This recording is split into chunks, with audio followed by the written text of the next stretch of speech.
at the platform in front of you. On both sides of the walls, today we have the childhood album of Sheikh Mohammed. That is young Sheikh Mohammed with his sister Sheikha Hassan. So Sheikh and Sheikha means prince and princess. That is young Sheikh Mohammed with the Bedouin leader, made with Enki, the man with whom he... So Bedouins are nomads who live in the desert. They are expertise when it comes to falconry, tracking animals, navigating using the stars. You can still find them today in some territories such as Al-Ain Desert.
Bedouin leader. He used to release baby scorpions by Sheikh Mohammed's bedding to remind him, first of all, the ways of nature. To respect nature, and nature will respect you back. The second is to make his body stronger. It is said that to this day, Sheikh Mohammed has an immunity from the scorpion venom. So whenever you're ready, the next chapter of today talks about Sheikh Mohammed's favorite room in the palace. Although the room was originally covered in sand and used by his father as a falcon use, young Sheikh Mohammed started to develop an undying love for nature and his surroundings. And naturally, he started to fill it up with some of the species you can see here today, inspired by the flora and the fauna of the UAE. Some on land and some by the sea. Starting here with the natural gemstones, which Arabs personally love to collect, especially the turquoise. The first jar on your right is the desert rose. So fun fact about gemstones, some Arabs believe that they have healing properties. That is of course up for you to decide. So Sheikh Mohammed got his love for nature from his mother, Princess Latifa. Her house was often used as a sanctuary for wounded animals. Also, whenever there was a natural disaster, she opened her home up as a hospital. She knew how to craft medicine using herbs and natural ointments. I would like to draw your attention to this very special drawing. These are, of course, replicas, not the originals, but they are copies of the archaeological findings. Sarukal Hadid is a site between Abu Dhabi and the Empty Quarter Desert. It dates back 5,000 years ago. So back then, the UAE was known as al-Nar, which translates to Mother of Fire. It might be because of the heat, but also because back then, there were no biblical religions. They used to worship demigods, such as God of Fire, God of Sun. This golden ring should look familiar to some of you. Yep, it is the Wasl Plaza, but also, most importantly, the Expo 2020 logo. It was Sheikh Mohammed who found this site, which is an important lesson that although we are heavily influenced by, not replace the human eye. So remember to look up every now and then. You never know what will miss you by. Wow. This next chapter is one of our favorites. It is all about the passions and values, not only for Sheikh Mohammed, but for Arabs as well, which are horses and poetry. So in about 1 minute, there will be a shift. The type of poetry talked about is Nabati poetry. Nabati is the language that Bedouins use. It is made of marble, designed in Spain, and weighs 52 tons. Yes, which is equivalent to 12 to 13 school buses. You can also feel free to touch the sculpture. You can feel how. So when the crown prince, Sheikh Hamdan, who is son of Sheikh Mohammed, visited us here, he actually recognized the royal of the North. Marble. He recognized it by the shape of the eye. And he was just lost for words. Yes. So I guess eyes really are the win despite the challenges. Still was able to win 9 out of 10 races. I believe the show will start in about a few seconds.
Is it poems from Sheikh? للذي ما ترى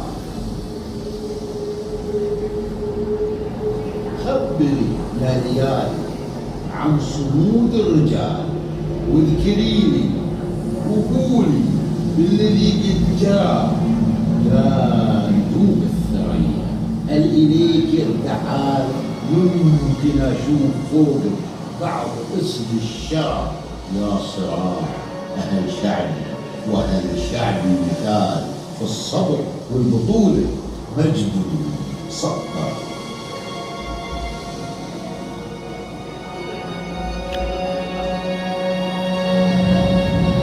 It's a rhyming poem. It's very nice.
Everybody's a leader.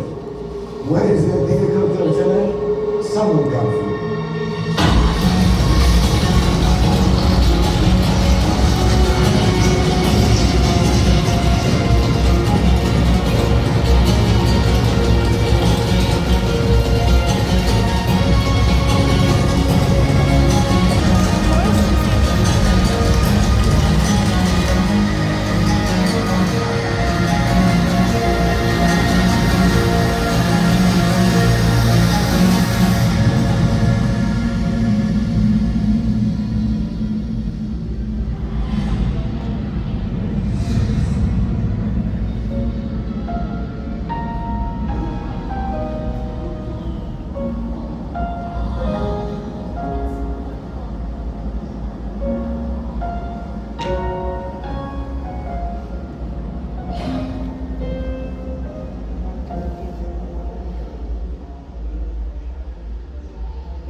The last clip that you saw was the Dubai World Cup, the year 2000.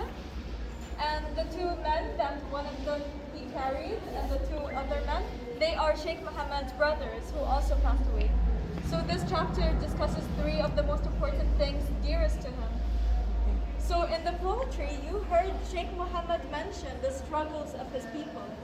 The next chapter of today will discuss a very important part in our history, which was all about the challenges that we faced.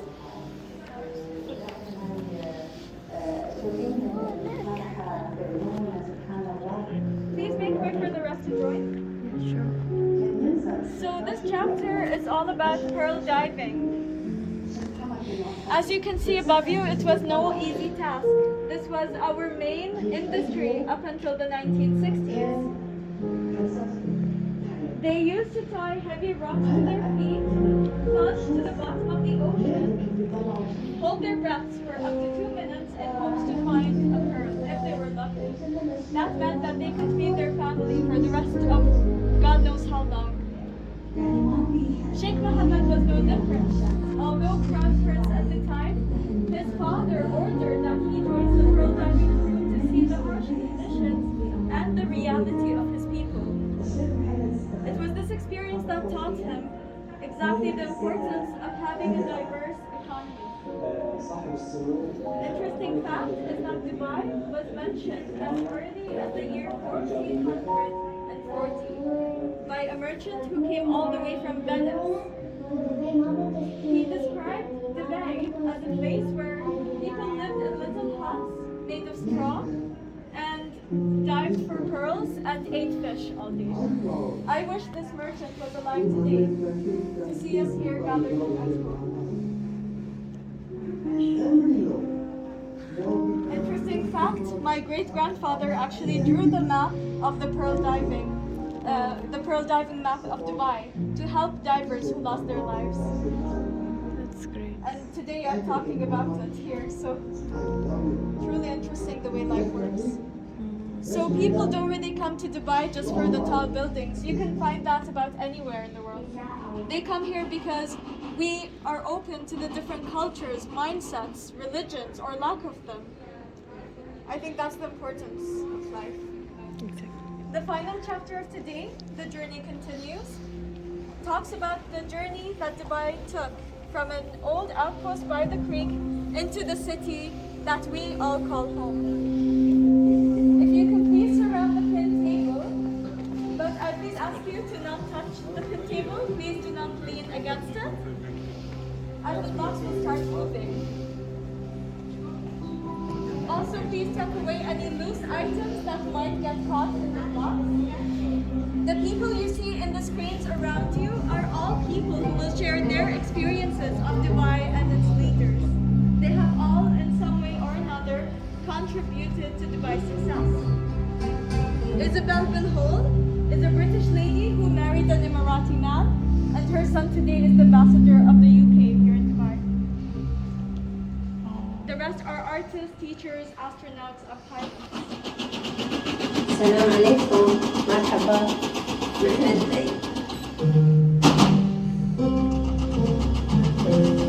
I landed here about midnight in Dubai in the dark at a tiny airport that looked like a little warehouse. There was one road going from the airport over the Maktoum Bridge with really nothing else in between except for beautiful desert. كان فيها جمال، فيها حياة. فلما نشوف الخور يقسم دبي قسمة، هذه لوحة بانورامية متحركة ذات إيقاع متحرك.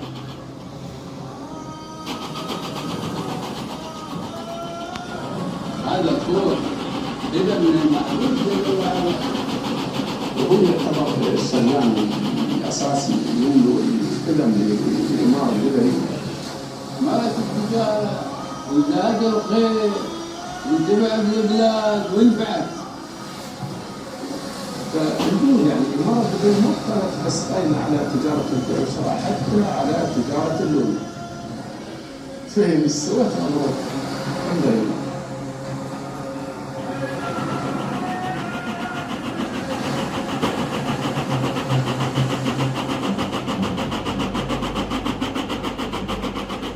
الناس تجيب البضاعة تخزنها في دبي وترد 20 دول ثانية.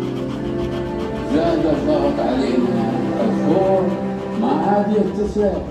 راشد المفكر المدرك بدأ بمشروع ميناء راشد. We just had the 2 terminals in Dubai, which is Jebel Ali and Port Rashid. Today we have 83 terminals around the world.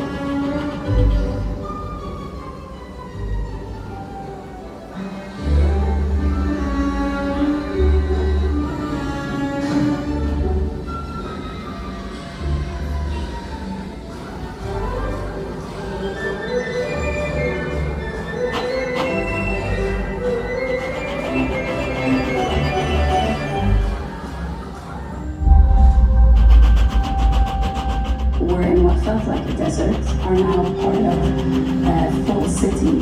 And I remember hearing stories of him writing where Emirates Towers are today with some of his friends and telling them, I'm going to have towers here and I'm going to build a financial center here.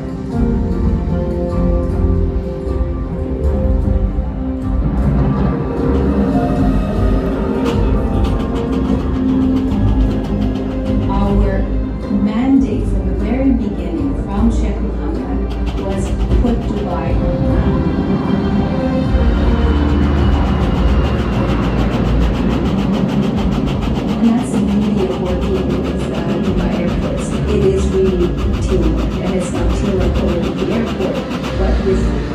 would say Dubai Inc. or Team Dubai. We've all worked really hard to get to where we are.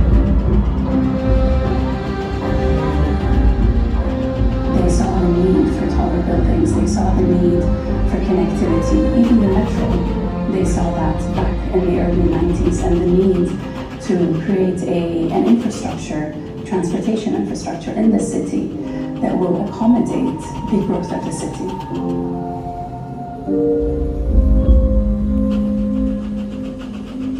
اللي ميزنا أو في دبي ما في والإمارات أن ما في مريض احتاج لعلاج وما وصل له. They used to bring patients from Africa to Dubai and treat them at the Dubai hospital.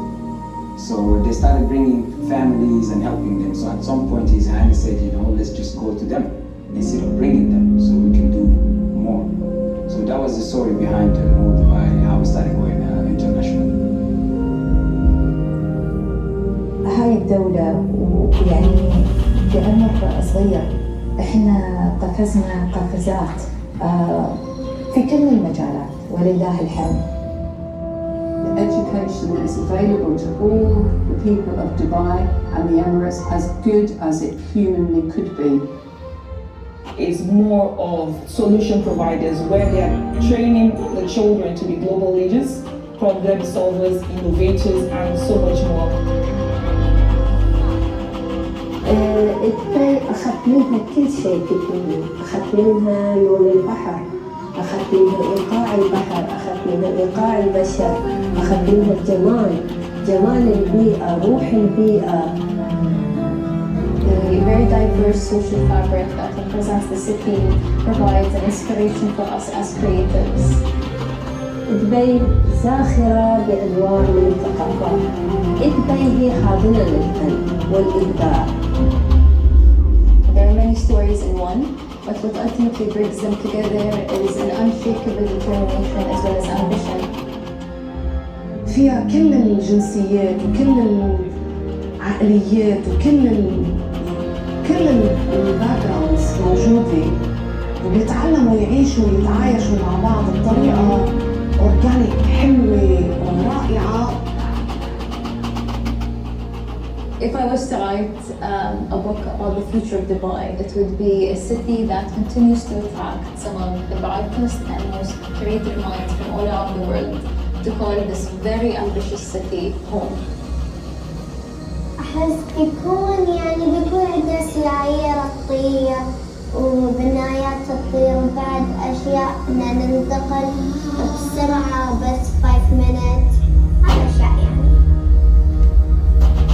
بعد ما تمرسل القمر الصناعي في جسد إلى منصة الواقع هنا. كل حماس وعفوية كنا نقول إذا مشاهدينا نعلن لكم نجاح لمدة 3 ساعات بعد أن استقبلنا أول إشارة للقمر الصناعي 3 ساعات بعد أن استقر في مداره. أول ما يبتدي تحصل السفر على أحد الأطلاق وتبي تشوف الصاروخ ويطلع ويتحرك. يمكن يسوون بعد مدينة في المريخ مثل الكنتري ويكون عندي شغل